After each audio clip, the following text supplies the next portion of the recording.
Ils se sont tous donné rendez-vous sur ta radio. This is Adam from Maroon 5. Hey, this is Ava Max. This is Alicia Keys. Hey, this is Rihanna. Hey, this is Ariana Grande. ETK. Hey, this is Dua Lipa. Hi, this is Axwell. Salut, c'est Petit Biscuit. What's up? This is The Weeknd. Salut, c'est DJ Snake. Yo, what's up? We the Black Eyed Peas. Salut, c'est Bob Sinclair. This is Ed Sheeran. Salut, c'est David Guetta. Hi, this is Calvin Harris and you're listening to my station. ETK Station. Bonsoir à tous les auditeurs de ETK Station. On est lundi et ce soir je vous présente mon émission On va tout savoir. Moi Julio, votre fidèle animateur. Bon, pour des raisons techniques, ce soir on a dû exceptionnellement enregistrer cette interview, ne vous inquiétez pas. Vous avez quand même le chat pour pouvoir nous retrouver et pouvoir poser vos questions. Même si on n'est pas en direct, ne vous inquiétez pas, on a toujours un modérateur chez nous. Alors ce soir, je vais vous parler de Steve Adelman. Donc, dans le vif du sujet, en quelques mots, voici l'invité que je vais vous faire découvrir. Qui est-il, bien sûr?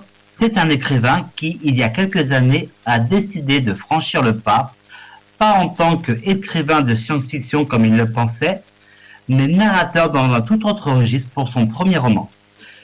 Il se lance dans le tome 1 d'une histoire d'amour dans le milieu BDSM. Rapidement pris d'une autocritique et avec l'aide de sa compagne, ils se lancent ensemble dans un tome bis, comme j'aime l'appeler, la même histoire mais vue du côté féminin. Bon, comme je le disais, ce soir, vous ne serez pas en direct, je ne serai pas en direct avec vous, mais le cœur y est. Et par contre, vous pouvez toujours nous écouter donc sur etkstation.com et pour pouvoir aller sur le chat, bien sûr. Pour ceux qui ne le sauraient pas encore, vous allez sur les 3 petites barres en haut à gauche, vous vous inscrivez en mode invité et vous pouvez dialoguer avec nous. Vous avez pu trouver donc la radio sur mon profil Julio TK Session ou sur tout autre animateur bien sûr. Vous pouvez nous écouter toute la journée pour des programmes musicaux et le soir des émissions à thème comme toujours. Vous avez pu aussi nous trouver donc, sur nos nouveaux partenaires Radioline et Radio.net et également à présent cette année sur Alexa. Alors commençons à présent cette interview. Bonsoir Steve, comment vas-tu? Bonsoir, je vais très très bien. Je suis ravi d'être avec vous. Bon, j'ai fait une petite description juste avant de qui tu es, mais maintenant j'ai envie en fait que tu me fasses rêver qui es-tu. Alors, je suis auteur pour le moment un peu anonyme. Alors c'est vrai que je vais relativement peu parler de ma vie privée, j'ai envie de dire, mais j'ai écrit avec ma femme, comme tu l'as dit, le seul double roman qui existe, du moins à ma connaissance, et c'est une histoire d'amour dans un contexte BDSM. Alors c'est pas de l'érotisme, certains diraient que c'est de la pornographie, moi j'appelle ça de la pornographie noble. Oui, c'est justement ce qui m'a donné envie de parler de toi ce soir. C'est comme je dis, c'est peut-être pas le mot exact, mais le tome 1 bis, parce que c'est à ma connaissance également la première fois que j'entends parler d'un livre écrit, mais de 2 manières différentes. Alors en effet, c'est 2 visions d'une même rencontre, hein, et il se trouve que j'ai commencé à écrire Ma soumise, mon amour, pour raconter l'histoire d'un jeune homme dominant qui s'appelle Marc, et d'expliquer un petit peu, en l'écrivant à la première personne, d'expliquer un petit peu ce qu'il ressent, comment il voit les choses, comment il vit la rencontre avec Charline. Et il se trouve que, écrivant cette histoire, Rose, ma femme, me disait de temps en temps, c'est super, effectivement, on voit bien ce que le personnage pense, comment il vit les choses, pourquoi il les vit de cette façon-là, mais ça donne l'impression que Charline, le personnage féminin, est très effacée et soumise, mais au sens propre du terme, ce qui n'est pas le cas, c'est pas ce que je voulais expliquer. Mais je lui ai dit, il y a une solution très simple pour éviter ça, c'est que tu écrives la même histoire, mais du point de vue de Charline, comme ça on aura également son point de vue à elle. Et comment tu t'es rendu compte de cette autocritique, de cet emploi qu'on a pu ensemble parler du je? parce que tu as écrit ce livre à la première personne, le je, et c'est pas forcément évident de se remettre en question. Alors, le fait que je l'ai écrit à la première personne, c'était pour pouvoir vraiment qu'on rentre dans la tête du personnage principal, parce que moi j'ai écrit ce roman un peu en réaction à d'autres romans que j'avais lus. J'en ai lu beaucoup, Histoire d'eau, Dolorosa Soror, Frappe-moi. Enfin, il y a eu énormément de livres qui sont sortis, aussi bien anciens que toute une série de romans BDSM, enfin qu'on peut qualifier de BDSM dans les années 90-2000. Et beaucoup des personnages masculins qu'il y avait dans ces histoires étaient brutaux, malsains, à plus d'un titre. Donc ça m'agaçait un petit peu qu'on présente un personnage, enfin qu'on présente les hommes et les personnages dominants en particulier de cette façon-là. Et c'était un peu en réaction à ça que j'ai écrit Ma soumise, mon amour du point de vue masculin et surtout à la première personne. C'est pour qu'on puisse rentrer dans la psychologie du personnage et s'apercevoir des raisons pour lesquelles il agit comme il agit. Bon. Alors pourquoi je l'ai écrit à la première personne ? Bah, je suis moi-même de caractère dominant. Alors je suis pas en train d'expliquer que c'est dominant d'une façon en termes de pratique BDSM, mais on a tous notre caractère. Moi, je suis plutôt dominant, et le fait est que je voulais pouvoir raconter une histoire qui corresponde à ma sensibilité, on va dire. Oui, alors, mais en aucun cas, c'est ce qu'on pourrait appeler autobiographie. Alors, c'est pas du tout une autobiographie, on est bien d'accord. Parce que certaines personnes pensent que l'auteur lui-même est issu de ce milieu-là, mais ça peut être tout autre milieu. Mais en fait, on s'imagine qu'il parle de sa vie. Et là, en l'occurrence, pas du tout. Hein. Alors, c'est le cas. Beaucoup de ces romans BDSM, notamment ceux qui sont sortis au cours des années 90-2000, étaient autobiographiques, même si c'était pas forcément assumé. Certains ne l'étaient pas, hein, clairement. Et certains en donnaient l'impression, alors qu'ils étaient pas que c'était pas forcément le cas. Hein. Mais ce qui m'importait, moi, surtout dans le cadre de l'écriture de ce roman, c'est de créer un personnage qui est fictif, de le mettre dans des situations fictives et de le faire réagir comme si il avait eu ma propre sensibilité. Donc c'est ça qui est intéressant, et c'est en ça que souvent on dit qu'un auteur met de soi dans ses romans. Il met de sa sensibilité, mais il raconte pas forcément sa vie. Moi, en l'occurrence, je voulais pas raconter ma vie. Son âme, en fait, je dirais. Voilà, sa façon de réagir, sa sensibilité. Mais effectivement, c'est pas ma vie. Heureusement d'ailleurs, parce que je serais peut-être en prison, en fait. Oui, parce que bon, j'ai pas eu l'opportunité de le lire, parce que bon, ça fait déjà quand même un petit moment que tu l'as d'ailleurs auto-édité. Parce qu'on va aussi parler de ce côté-là de l'auto-édition. Oui, avec plaisir. Où on peut le trouver où d'ailleurs ? Alors on peut le trouver. Moi, le premier tome de. Alors, on pourrait expliquer quand même un petit peu parce que c'est pas forcément simple la notion de double roman.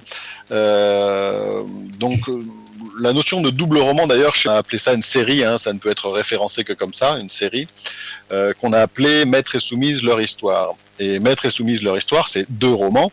Ma soumise, mon amour, qui raconte cette histoire d'amour du point de vue de Marc, le personnage masculin, qui raconte la même histoire, mais du point de vue de Charline, le personnage féminin. Donc ce sont 2 visions d'une même rencontre, hein, 2 histoires très proches forcément, mais aussi très différentes, parce que la façon de vivre cette rencontre est très différente chez Marc et chez Charline, qui n'ont pas du tout le même point de vue, qui sont un homme et une femme.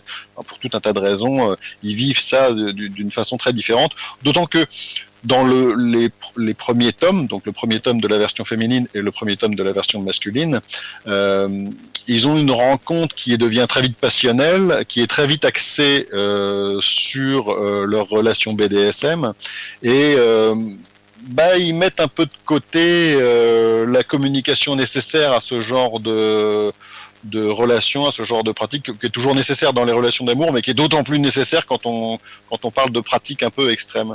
Donc leur relation va en souffrir, et les 2 seconds tomes Donc le premier tome de la version masculine est sorti en septembre 2022. Oui, mais on va l'attendre avec impatience celui-ci. Alors celui-là est déjà sorti, il est sorti en 2022, en septembre. Et le premier tome de la version féminine est sorti en juin de cette année, en juin 2023. La deuxième partie de la version masculine va sortir le 15 décembre, dans très peu de temps maintenant, 2023. Et puis la version féminine sortira en juin 2024. C'est pour ça que je voulais aussi parler de toi pour justement faire la promotion de ce tome 2 qui sortira dans pas longtemps, quoi. Voilà. Ben merci déjà. Ça me fait plaisir qu'on en parle. Et puis oui, c'est une histoire qui moi me passionne, dans laquelle j'ai mis mes tripes. Et donc effectivement, j'ai envie, au-delà de vendre des bouquins, ce qui est pas ma motivation principale, j'ai envie un petit peu de partager avec les lecteurs une vision plus saine du BDSM en particulier et de la sexualité en général. À aucun moment dans le départ du tome 1, donc version masculine, à aucun moment il avait été question pourtant de penser à un tome 10 en fait. Ah non, l'histoire, il était prévu dès le départ que l'histoire se terminerait. Alors, en fait, pour la petite histoire, à la base, j'avais écrit une histoire qui se terminait... la toute première version, quand j'ai commencé, parce que c'est mon premier roman, la toute première version n'était censée être que la version masculine, et s'arrêtait au début du tome 2, en fait. Ça correspondait à peu près à ça.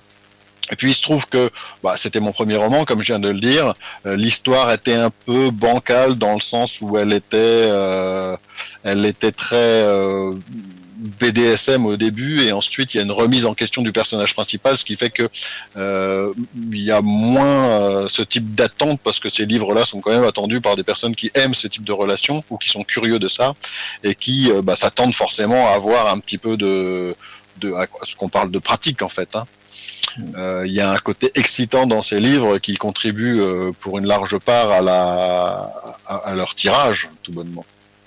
Donc il se trouve qu'après, quand j'en ai parlé, qu'on a mis en route la deuxième version et que Rose a commencé à écrire la version féminine, j'ai allongé, j'ai augmenté l'histoire pour la compléter et la rendre un peu moins bancale que ne l'était la toute première version.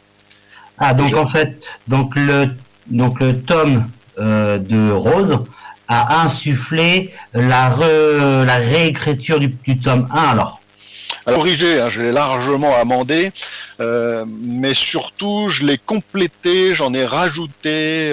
J'avais pris beaucoup de plaisir à écrire cette histoire, pour être tout à fait honnête, et quelque part on s'attache à ces personnages. Et donc j'ai eu envie de compléter l'histoire de Marc et Charline, et en plus le plaisir que j'avais à lire la version féminine au fur et à mesure qu'elle était écrite y a largement contribué. Et je trouvais que ça bien, parce que quand on a du plaisir à lire ce qu'on a écrit, c'est que il y a de fortes chances que ça puisse plaire à d'autres personnes. Donc c'est pour ça que j'en ai rajouté aussi. Donc en fait, la version masculine, c'est réellement terminé avant ou après la fin de la version féminine? Alors la version masculine, c'est largement terminé avant la version féminine, parce qu'aujourd'hui les deux tomes sont écrits, puisque le deuxième tome sort en décembre, mais ça fait longtemps qu'il est terminé, et le deuxième tome, en fait, en réalité, était déjà bien entamé quand Rose a commencé à écrire la version, le tout début de la version féminine. C'est moi qui suis moteur de cette histoire, on va dire. Rose, quand elle écrit, colle pour partie à l'histoire que j'ai écrite. D'accord. Donc en fait, elle se sert de ton écrit pour pouvoir justement rebondir sur le sien en décalage. Communes, évidemment, quand Marc et Charline sont ensemble, il y a des scènes qui sont communes, et il y a des scènes qui ne le sont pas, parce que chacun vit par ailleurs. Ils vivent pas ensemble au début, donc il y a pas mal de choses qui sont séparées. Il y a un certain nombre de personnages secondaires qui ne leur sont pas communs. Et puis surtout, ce qui est intéressant et ce qui a plu à beaucoup de lecteurs, on a compris, des fans, hein, je pense qu'on a envoyé par la poste un exemplaire récemment où la personne a commencé à lire les deux premiers, le tome 1 féminin et le tome 1 masculin, en lisant un chapitre à chaque fois de chacun des deux pour pouvoir faire bien le parallèle. Et il se faisait un plaisir, voilà, à découvrir l'histoire en parallèle et la réaction différente. Parce que pour donner un exemple, dans le tome 1, Marc va commencer une séance avec Charlie, une séance BDSM. Il va s'éclater dans ce qu'il fait parce qu'il voilà, il est dans son kiff et on ne sait pas en tant que lecteur du tome masculin ce que pense Charline, parce qu'on est dans la tête, comme c'est écrit à la première personne, on est dans la tête du personnage masculin, mais on ne sait pas. Dans un bouquin classique, on va être obligé de se satisfaire de ça. Là, le gros avantage, c'est qu'on va pouvoir découvrir en parallèle avec l'autre version qu'est-ce qu'elle pense vraiment et comment elle le vit. Et je pense que beaucoup de lecteurs seront surpris par les différences. Et c'est justement c'est une vraie plus-value dans le monde du livre, parce que mais en fait c'est là vraiment la question, c'est oui, ok, j'entends on voulait la version féminine, mais il faut quand même penser à faire ça en fait. Bah, manifestement, il fallait y penser puisque c'est le premier. Enfin, encore une fois, à ma connaissance, le monde est vaste. J'imagine que ça a déjà été fait, mais je pense surtout qu'il fallait avoir l'abattoir, parce que je pense que beaucoup de gens se seraient dit, sinon il y en aurait plus d'écrits de ce genre, des doubles romans, beaucoup de gens se seraient dit, peut-être que le deuxième tome se vendra pas parce que les gens auront l'impression déjà de connaître l'histoire avec la première version en fait. Or nous, on était motivés, on est convaincus de l'intérêt de cette histoire, et moi j'ai autant de plaisir à lire, alors, d'autant que je l'ai lu de très nombreuses fois évidemment pour le corriger, et j'ai toujours autant de plaisir en fait à le relire. Donc à partir du moment où on est convaincu soi-même, on peut être amené à convaincre les autres de l'intérêt du double roman. Mais oui, le plaisir, l'attachement au personnage fait que ça a donné ça. Parce que c'est quand même précurseur dans le milieu, je pense. Dans le sens où d'autres personnes pourraient avoir l'idée d'écrire des doubles romans ? Exactement, parce que un truc qui marche forcément est forcément copié, et là, ce sera peut-être plus compliqué pour certains, parce que tout le monde n'a pas la chance d'avoir une compagne qui justement l'aide à écrire aussi ça. Alors là, le fait est que j'ai une chance extraordinaire. C'est sûr que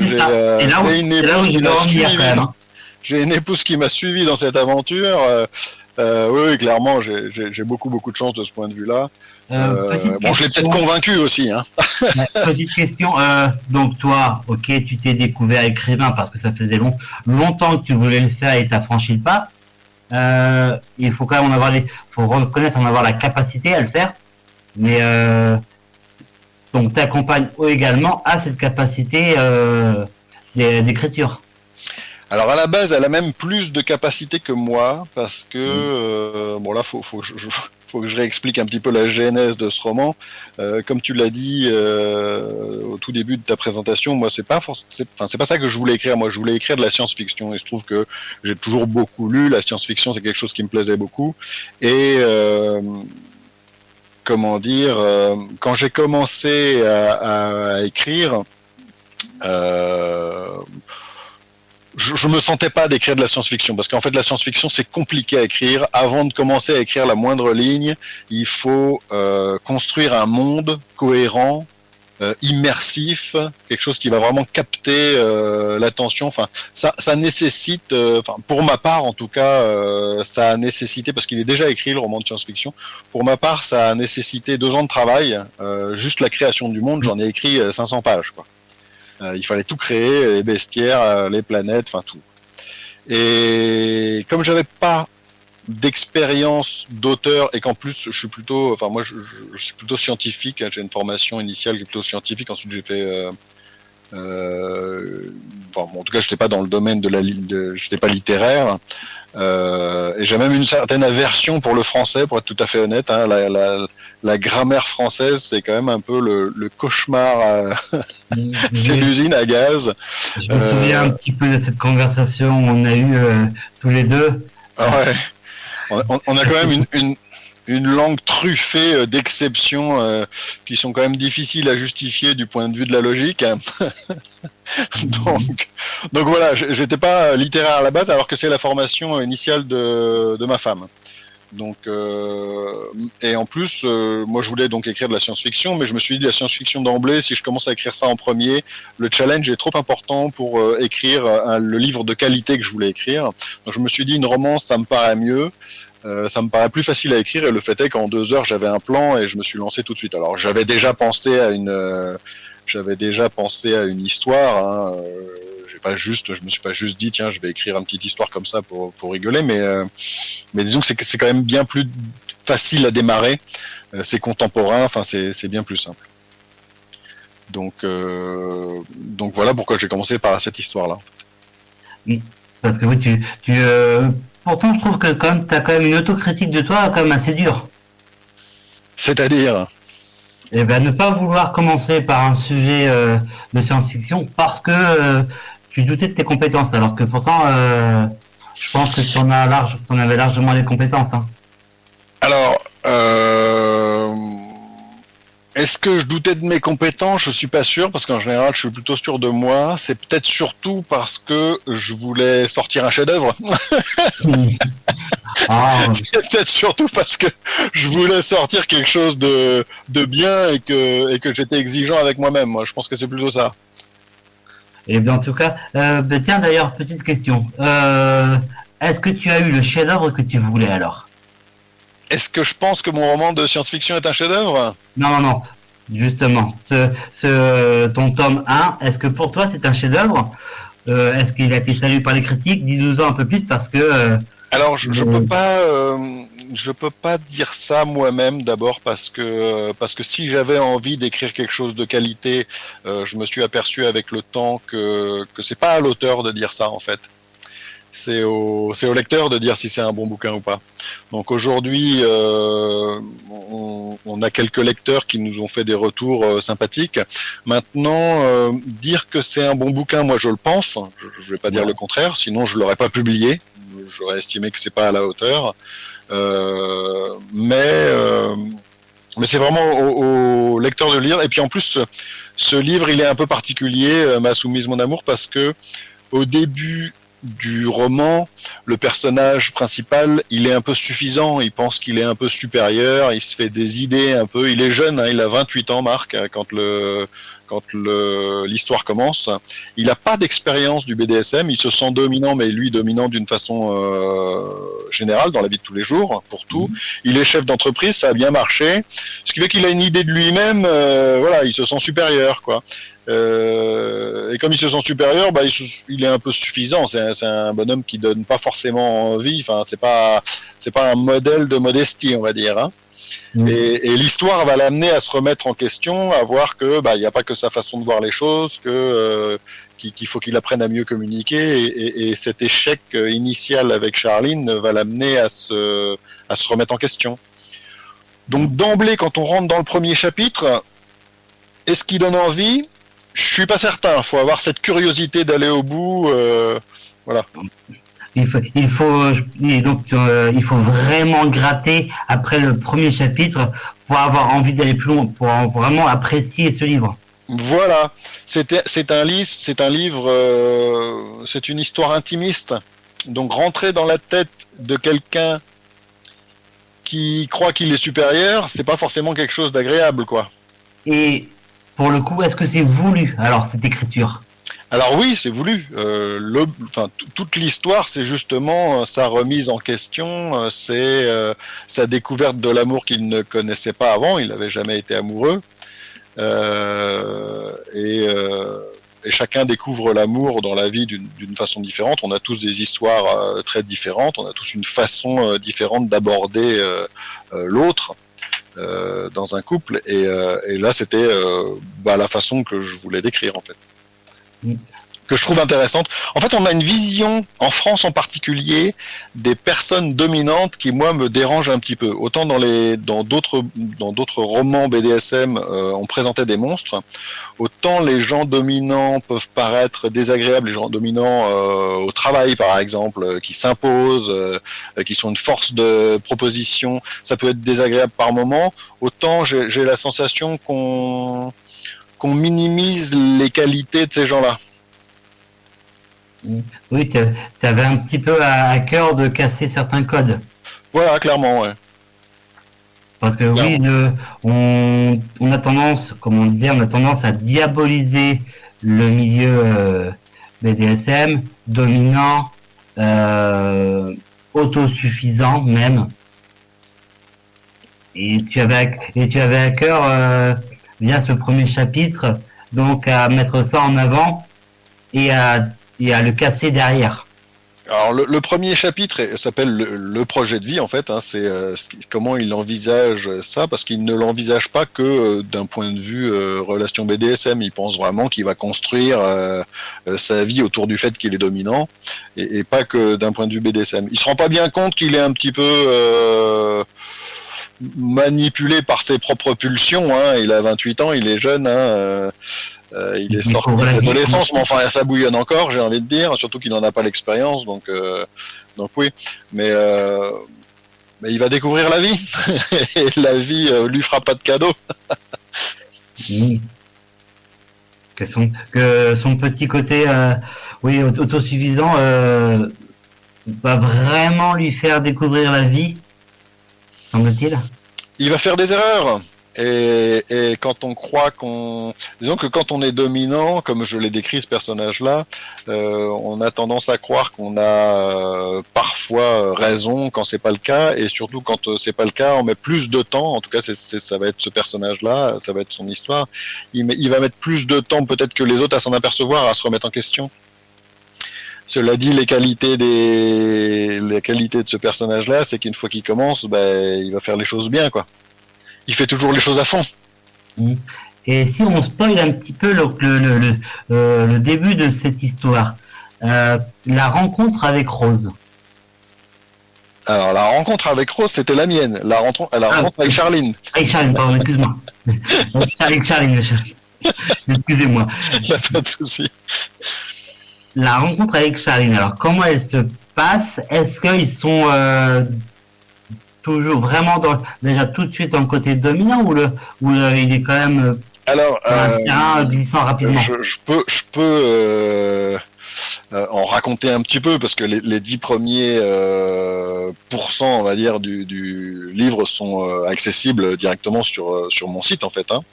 On peut lire le début de l'histoire gratuitement sur mon site stevehaldeman.com, pour les gens qui n'auraient pas entendu. Oui, le début de l'histoire, donc ça correspond à peu près à 10% du livre, est accessible sur mon site, en fait, stevehaldeman.com. Et également, d'ailleurs, les 10% de la version féminine sont accessibles. Donc le début de l'histoire, c'est... en fait, comme je l'ai dit tout à l'heure, lui, il n'a pas d'expérience de ce genre de relation de BDSM. Il envisage ça d'ailleurs comme un style de vie, vraiment, et pas juste comme des jeux ou des séances temporaires. Alors que Charline, elle, a déjà une expérience. C'est quelque chose qui l'a toujours habité, et elle a déjà eu plusieurs expériences, certaines malheureuses, mais elle a toujours eu envie de vivre ses fantasmes de soumission. C'est pas une fille, comme on l'entend souvent, ou comme les néophytes peuvent le penser, c'est pas une fille effacée, c'est pas une fille soumise. Elle a ses envies, ses fantasmes-là. Mais ça veut pas dire que c'est une carpette au quotidien, pas du tout. Ce dont Marc va pas s'apercevoir tout de suite, il va pas forcément comprendre tout de suite. Et donc il discute, en fait, au début de l'histoire, il discute depuis 3 ans sur Internet. Lui, il a monté son entreprise, c'est un chef d'entreprise, d'une entreprise qui marche bien, quoi. Il s'est réalisé là-dedans. Son entreprise, c'est un peu son bébé. Et au début de l'histoire, il se sent enfin capable d'aller construire autre chose. Son entreprise a bien démarré. Il l'a priorisé sur le reste, ce qui fait qu'il n'a pas d'expérience de vie commune. Il a eu des petites amies évidemment, mais sans plus. Et il n'a jamais été creusé ses envies de domination. Donc ça fait 3 ans qu'il discute sur Internet. Elle le chambre un petit peu, elle n'est pas spécialement attirée par lui, mais comme il discute comme ça et qu'elle le voit plus comme un confident, bon. Au tout début du 2e chapitre, il lui propose une rencontre, et là il sait très bien ce qu'il veut, le bougre, j'ai envie de dire. Il a déjà mis tout en tête des plans sur la comète. Ah, il a fait son projet de vie, voilà, et il lui propose une rencontre en la surprenant un peu, hein. Ça va être un petit peu tout son comportement, c'est vraiment la surprendre. Il veut vraiment la prendre dans ses filets, et comme elle lui a tout raconté depuis le début, elle a déjà plus grand chose à lui cacher, quoi. Il sait déjà à peu près tout. Et donc il va l'inviter au restaurant. Comme il a les moyens, maintenant qu'il est chef d'entreprise d'une entreprise florissante, il va pas l'inviter n'importe où, il va l'inviter dans un palace, et il va même si je cherche pas spécialement à l'écraser par le poids de son portefeuille, il va faire les choses à sa façon, c'est-à-dire il met le paquet pour tout. et voilà quoi, il va essayer il va vouloir la découvrir lors d'un repas au restaurant, en fait, hein, dans un palace, au Meurice, pour ne pas le citer, hein, un palace parisien parmi tant d'autres. Hein, il paraît qu'il faut en citer plusieurs quand on a donné une marque à la radio. Oui, c'est prérogative de mon technicien. Donc, pas très loin du Crillon ou du Plaza Athénée. Enfin bref, il a choisi un palace, et dès le début, il va la traiter comme une soumise, en jouant un peu au chat et à la souris avec elle. Et il se trouve que comme elle est réceptive à ça, elle va pas forcément être charmée par le personnage, mais forcément ça lui fait quelque chose, et elle va... à chaque fois qu'il va lui dire qu'il en veut plus, elle demande qu'à voir, quoi, en fait, hein. Ça correspond, ça la fait un peu rêver en plus. Ah, il va jouer un peu avec la frustration de oui, mais faut voir. Alors, il va jouer avec son envie, en fait. Il sait très bien qu'elle a envie. En plus, il jouait un peu, il se provoquait un petit peu. Lui avait toujours dit qu'il n'était pas prêt pour ça, qu'il n'en avait pas envie, et puis en fait, il lui a pas vraiment tout dit aussi, il faut dire, au début.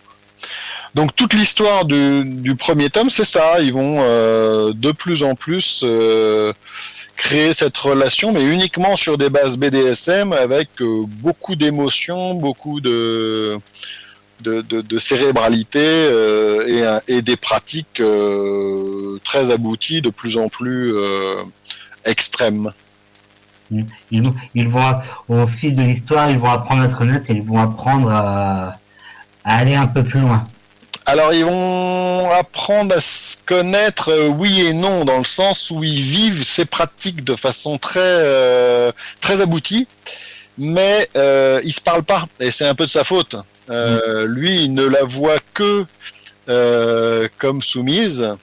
Il est charmé par ailleurs par le personnage de Charline, mais pour diverses raisons qui seront expliquées au cours du tome 2, il laisse pas la place à ça. Il préfère que la relation reste sur une base BDSM, et plus ça va aller, plus il va aller loin là-dedans, et il va un peu l'aliéner sans s'en rendre compte, et c'est en ça que ça va dégénérer cette relation pour finir, voilà. Et dis-moi, est-ce qu'on n'en parlerait pas juste après une petite page de pub, de musicale, pour justement derrière aller un peu plus dans le vif du sujet? C'est parti. Allez, c'est parti. On se retrouve dans quelques minutes après effectivement un petit morceau choisi par notre technicien de ce soir. Merci à toi. On se retrouve tout de suite, ne quittez pas. Ils se sont tous donné rendez-vous sur ta radio. This is Ed Sheeran. Hi, this is Madonna. Hello, everybody. This is Mariah Carey. Bonjour, c'est Mylène Farmer. Hello, I'm Phil Collins. Yeah, this is me again, Bono. ETK. Hey, this is Dua Lipa. Hey, this is Lady Gaga, And you're listening to my station. ETK Station. Eh bien, nous revoilà de nouveau sur ETK Station pour une interview ce soir d'un écrivain qui m'a donné envie tout simplement parce qu'il a voulu donner la deuxième version, parce qu'on est bien conscient qu'entre hommes et femmes, on n'a pas du tout la même façon de vivre une histoire d'amour. Et bien ce soir, je donne la parole à Steve Adelman.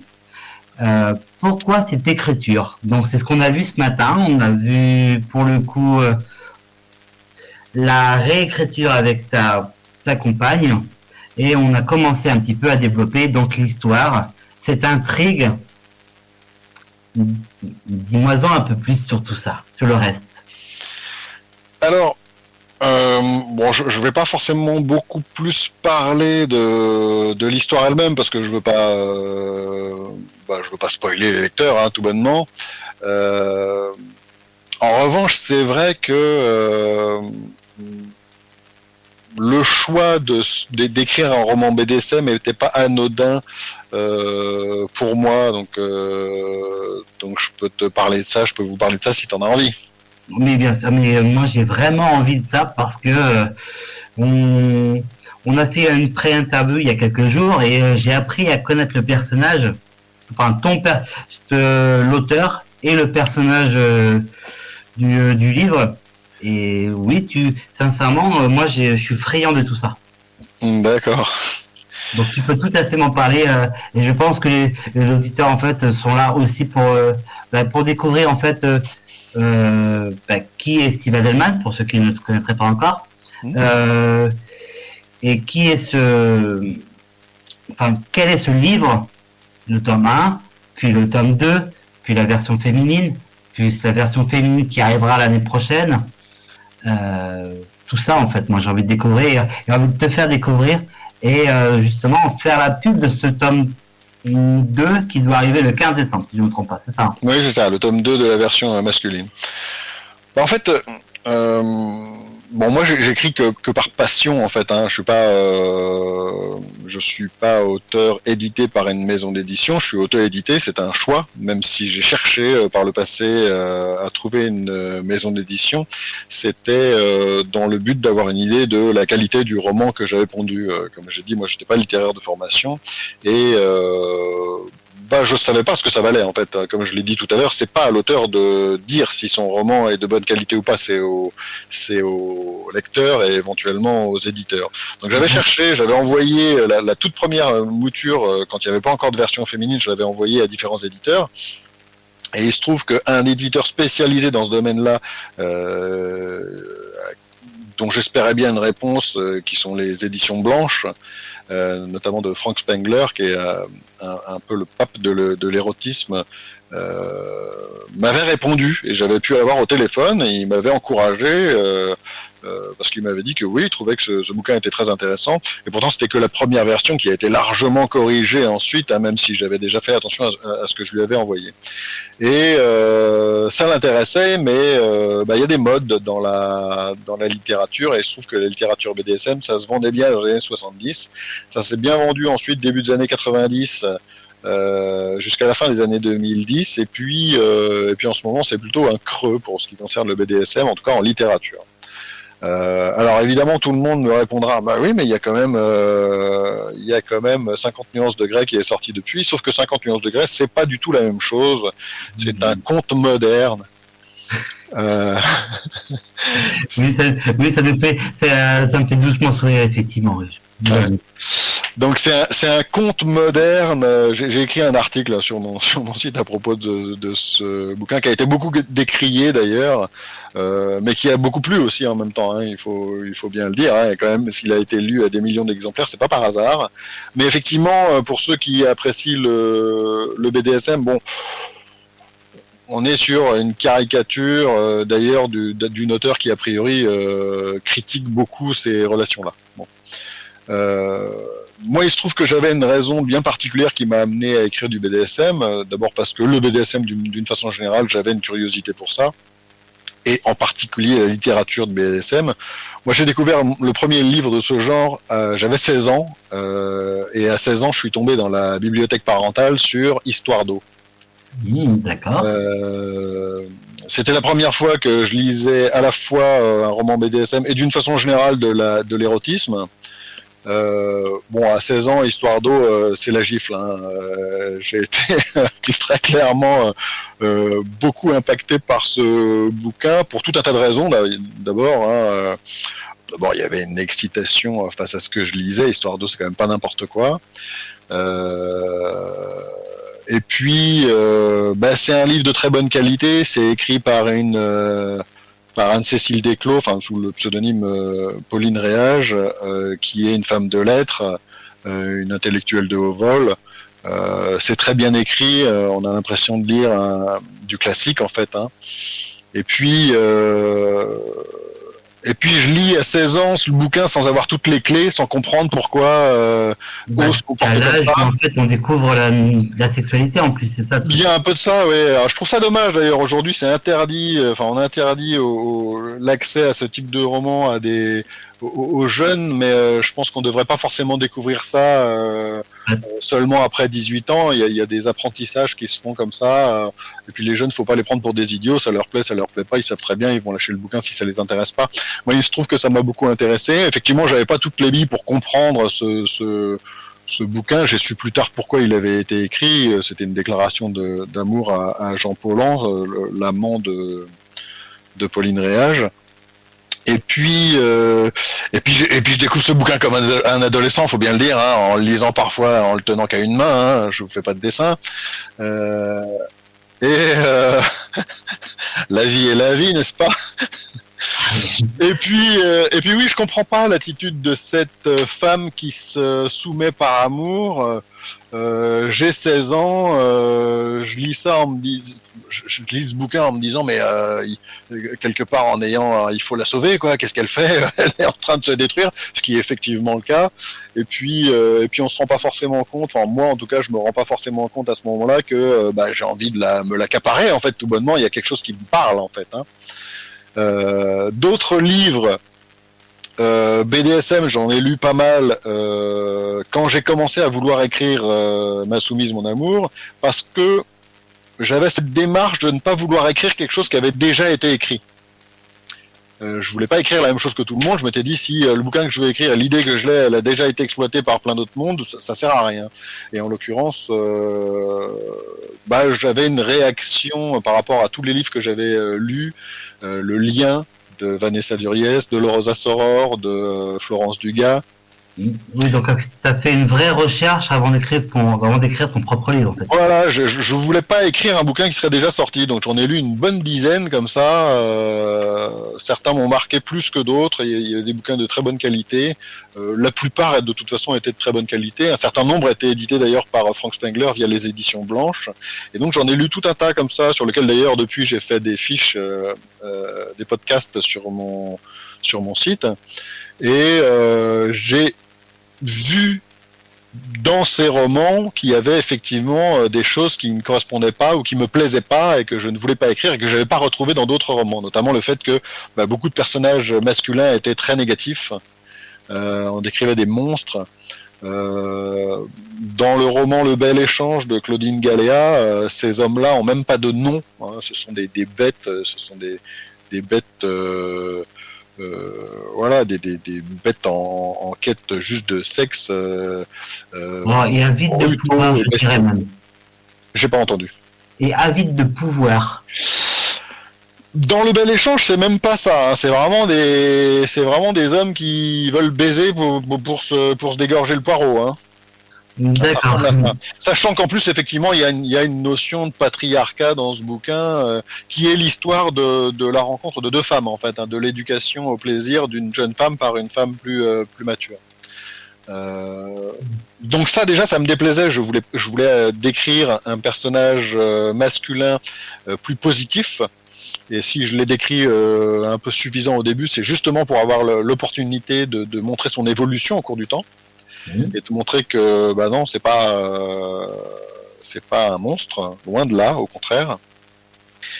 Et puis, il y avait un côté aussi dans ces romans-là qui me déplaisait, c'est-à-dire que c'est un petit peu comme dans les films pornographiques. Souvent, ça manque de contexte. On est tout de suite dans le cul, pour dire les choses comme elles sont. Oui. Et puis, c'est la critique qu'on fait à beaucoup de romans pornographiques. Ça peut être excitant, pas toujours d'ailleurs, quand ça rentre trop dans le vif du sujet, quand c'est un petit peu boucherie et charcuterie, j'ai envie de dire. Et du coup, ça, c'est un côté un peu déplaisant quand il n'y a pas d'histoire, quand il n'y a pas de contexte, quand il n'y a pas un peu de vie quotidienne, j'ai envie de dire, qui pourrait venir faire contraste avec ces scènes de débauche. Je trouve que ça me manque. Donc, j'avais envie d'écrire une histoire qui ne passe pas à côté de cette vie, de cette découverte de deux personnages qui, au-delà de leur passion pour le BDSM, de leur envie d'avoir une relation BDSM, ont aussi des sentiments, vont aussi se découvrir. C'est avant tout Ma soumise, mon amour et Mon maître, mon amour, ce sont avant tout une double histoire d'amour.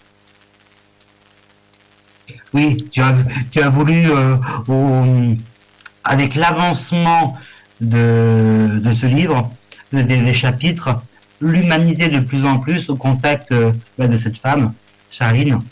Voilà.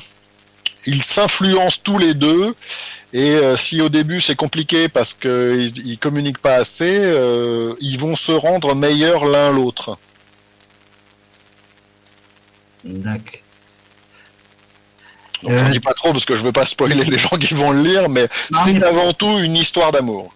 Mais en fait, non, j'ai envie aussi de rebondir sur ce que tu m'as dit il y a quelques minutes.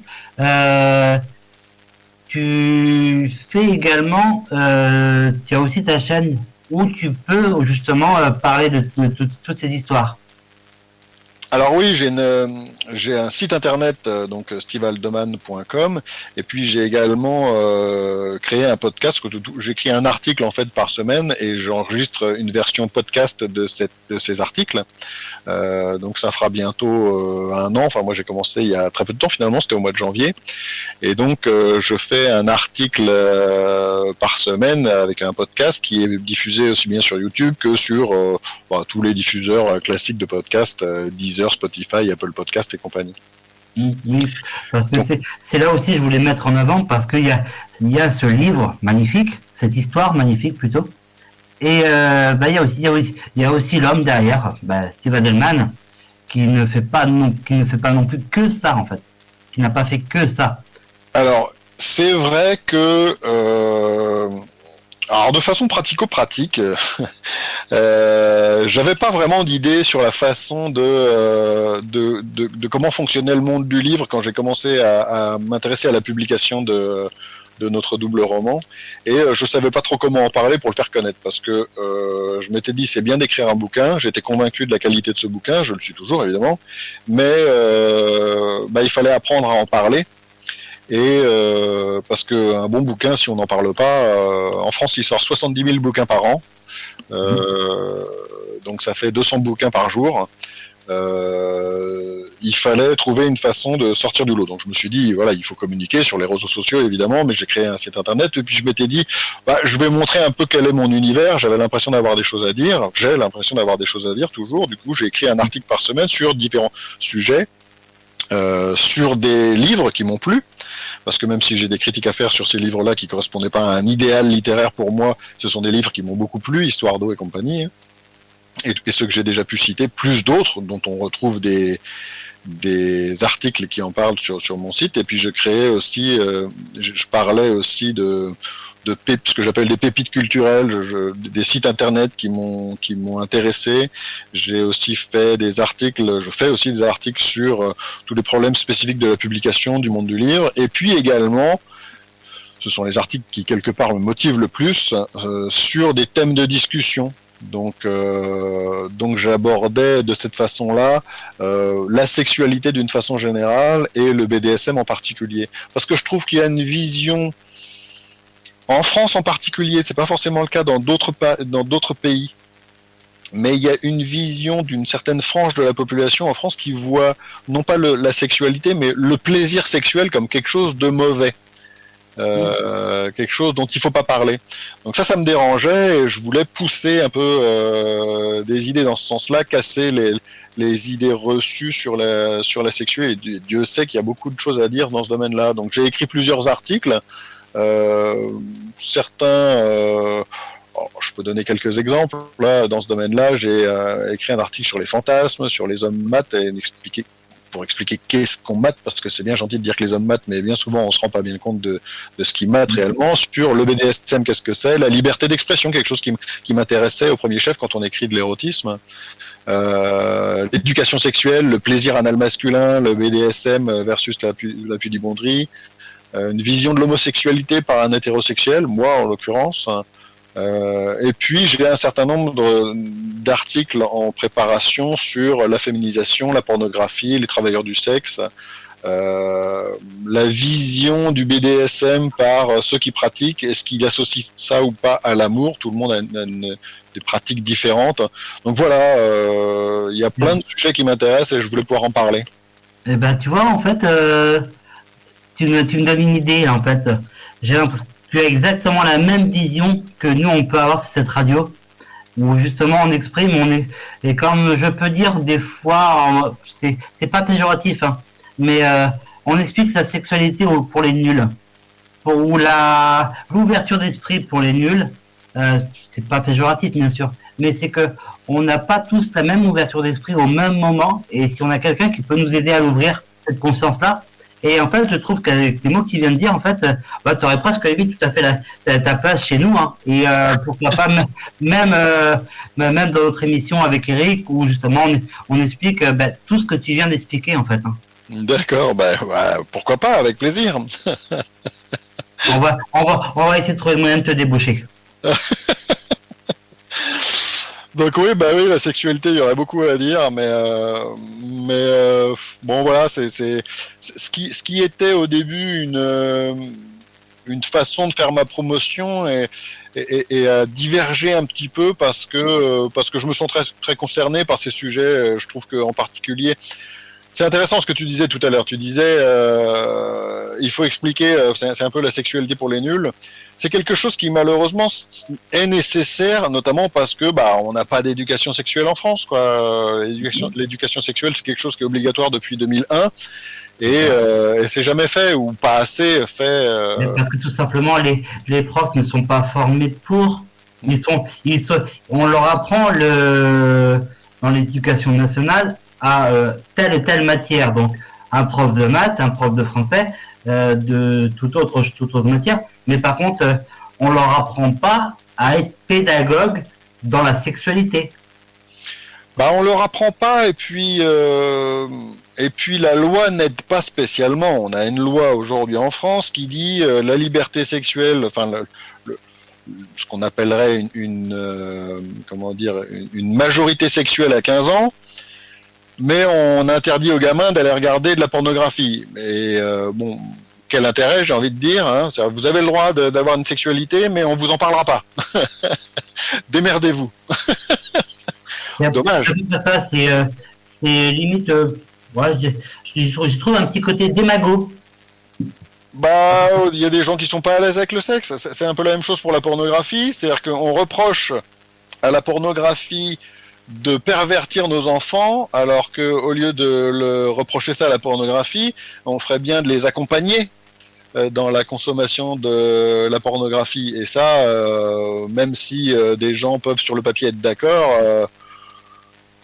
je connais pas beaucoup de parents qui se diraient viens mon fils, regardons ça et voyons quelle est la différence avec la réalité, par exemple, ce qui serait bien nécessaire souvent. Oui, parce que dans la pornographie, pour une petite touche d'humour, le plombier qui est là en 5 minutes et en 3 derrière, tout de suite il y a l'érection, on est bien d'accord, c'est la fiction. Oui, c'est une fiction. Moi, j'ai jamais vu de plombier arriver en 5 minutes, hein. Ou alors il était prévenu avant qu'il y a quelqu'un qui l'attendait.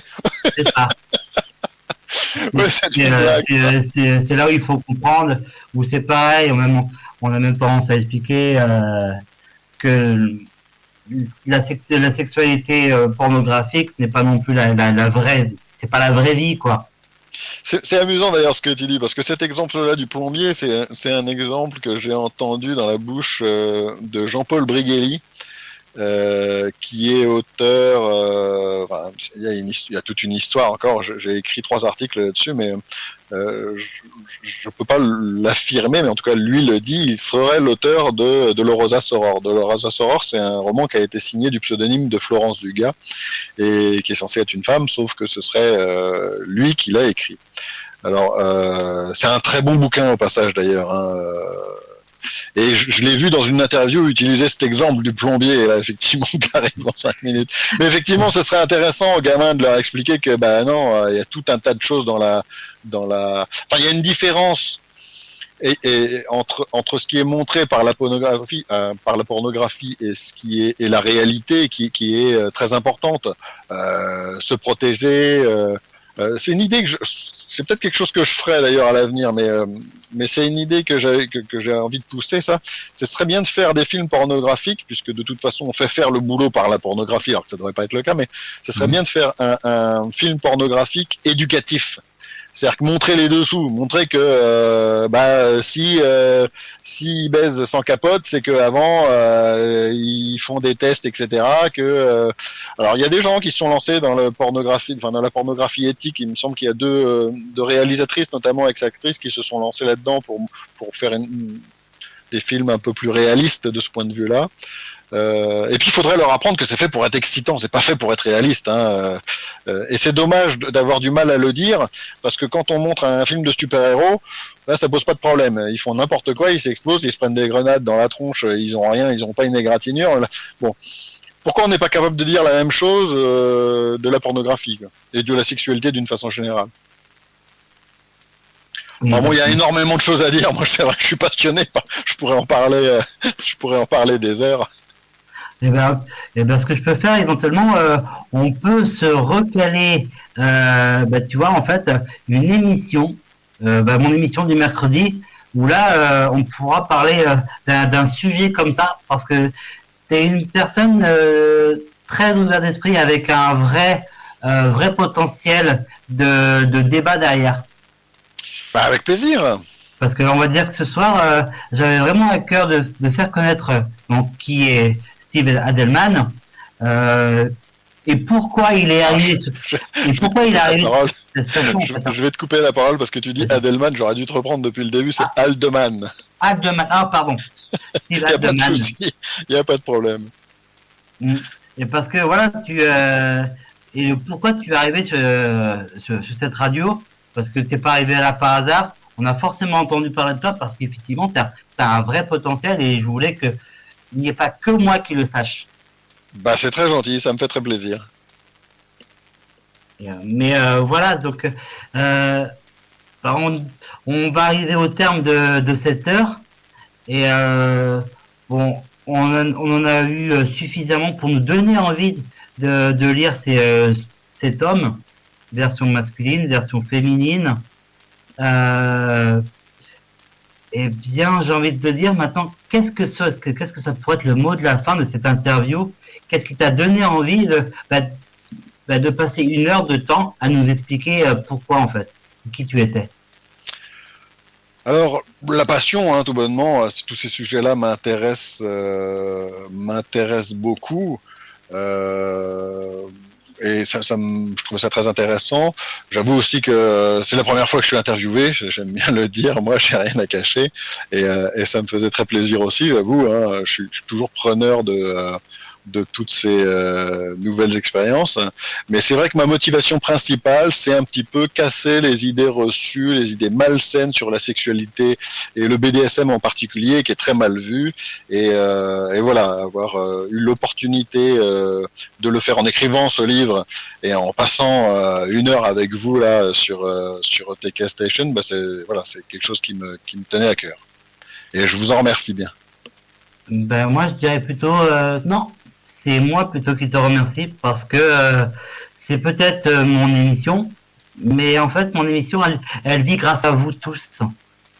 Et ce soir c'est toi qui m'as fait rêver avec une histoire d'amour sous 2 versions et que je trouve vraiment précurseur, je pense. Et on est tous unanimes là-dessus. Hein.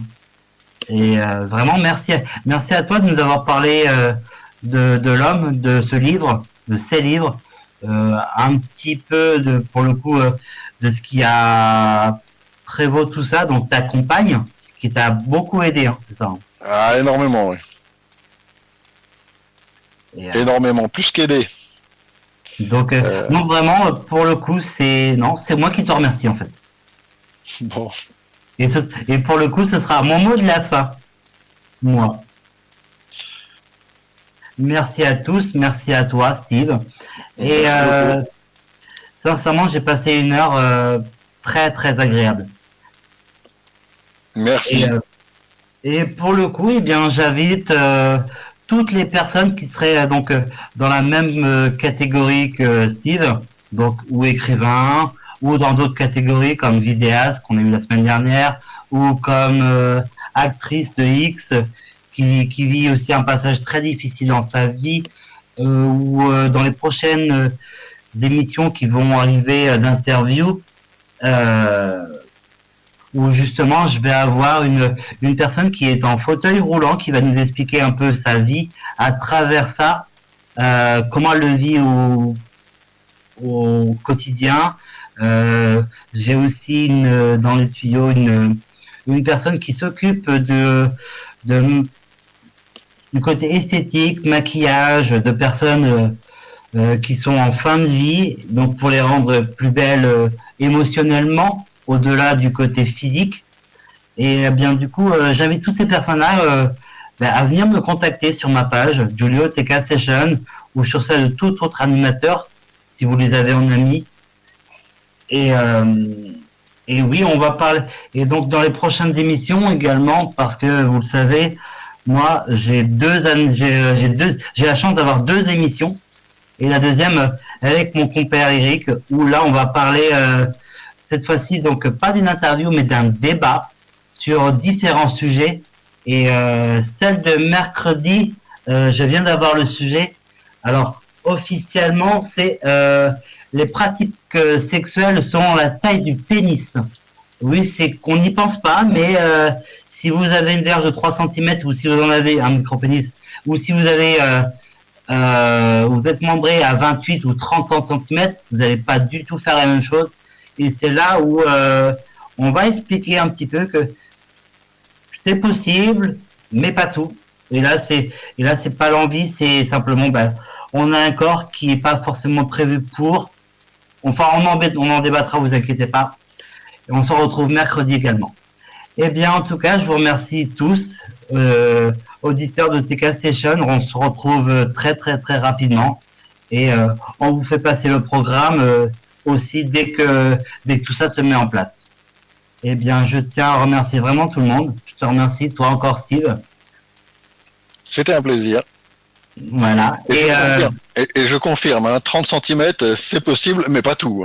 Mais pas tout, on est bien d'accord. Donc, sincèrement, Steve, je crois que je vais vraiment garder ton contact parce que tu vas être réquisitionné d'office, je pense, à mercredi sur un sujet.